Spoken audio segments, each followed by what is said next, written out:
And when I think about people being blown about with every wind of doctrine, I think of the internet. I think of all the crazy wind of doctrine that is out there on the internet. And I don't go looking for it. You don't really have to go looking for it. If you just turn on your computer and go to some, whether it's Facebook or some other social media, or just Google something about the Bible, you'll find all kinds of these crazy ideas on the internet.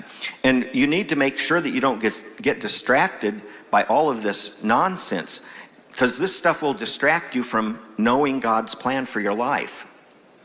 In the Hebrews, he said it's time for some of you ought to be teachers by now. Some of you maybe ought to be apostles or prophets or evangelists or pastors by now.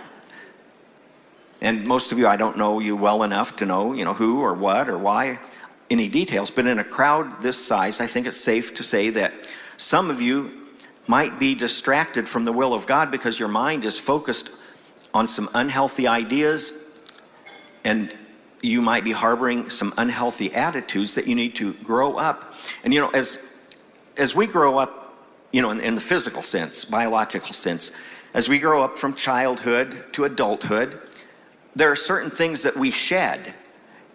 Little girls usually quit playing with toy dolls at a certain point.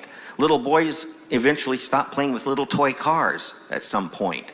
And like Paul said, when I was a child, I spoke as a child, I thought as a child, but when I became a man, I put away foolish things. And so the same thing is true spiritually, that we grow up and we shed certain things, whether it's distractions, obsessions, and so forth, things like that. And you might be saying, okay, Daniel, you're saying that hitbagru, that we need to make a decision to grow up, spiritually speaking, to spiritually mature. How do we do that? How do we grow up? Unlike biological maturity, spiritual maturity doesn't just happen. It doesn't just happen on its own.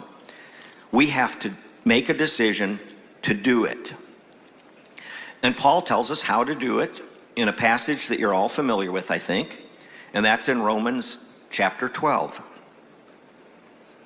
I beseech you, therefore, brethren, by the mercies of God, that you present your bodies a living sacrifice, holy, acceptable unto God, which is your reasonable service. And be not conformed to this world, but be ye transformed by the renewing of your mind, that you may prove what is that good and acceptable and perfect will of God. First of all, present your body a living sacrifice. Our body, okay, if I have